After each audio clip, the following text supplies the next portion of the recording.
माझ्या गार्डन मध्ये तुम्हाला घेऊन आले। हे बघा किती वालाचे शेंगा लागले, झाड लागलेत अक्षरशः। हे बघा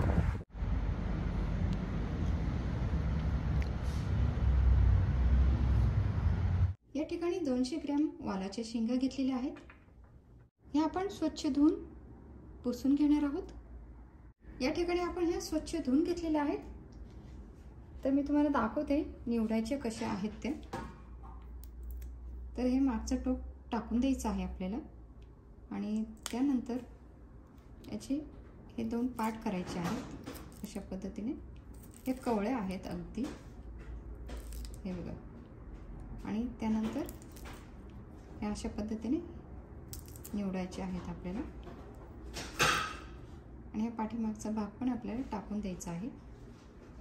तर हे बघा अशा पद्धतीने आपण ह्या सगळ्या शेंगा निवडून घेणार आहोत। हे बघा आपण या निवडून घेतलेल्या आहेत शेंगा या ठिकाणी। हे बघा या ठिकाणी सगळ्या शेंगा आपण निवडून घेतलेल्या आहेत। या ठिकाणी हे बाउल घेतलेला आहे, यात आपण हे शेंगा घालूया।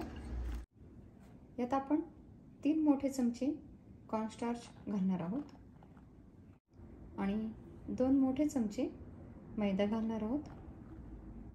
1 चमचा लाल तिखट, अर्धा चमचा व्हाईट पेपर, अर्धा चमचा ब्लॅक पेपर, 1 चमचा मीठ। आपण आता हे छानपैकी मिक्स करून घेऊया।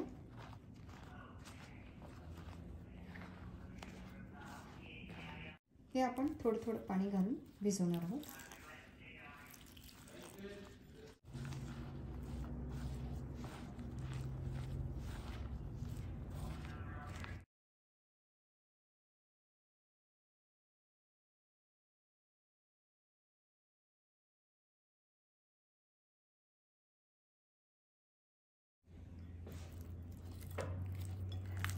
तर हे बघा अशा पद्धतीने भिजवायचे, दिसलं?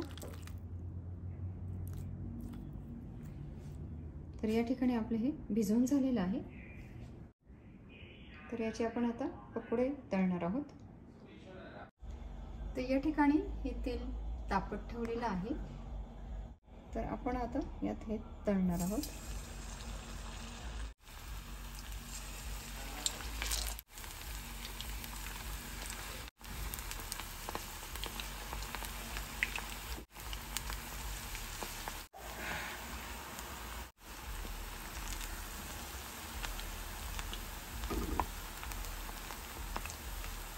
आता हे तेलाचे बुडबुडे कमी झालेत, तर आपण आता पलटूया।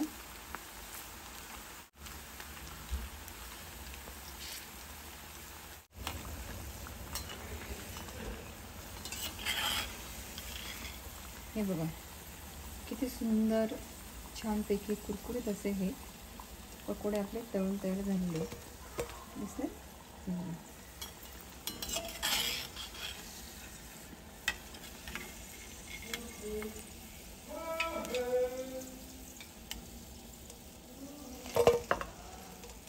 अगदी सुंदर। याच पद्धतीने आपण बाकीचे पण पकोडे तळून घेणार आहोत।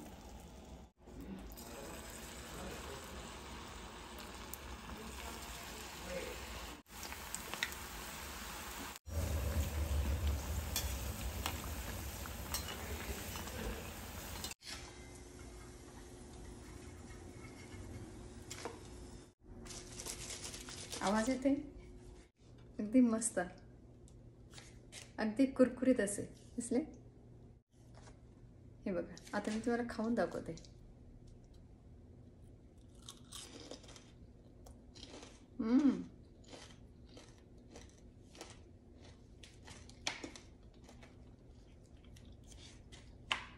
एकदम यम्मी।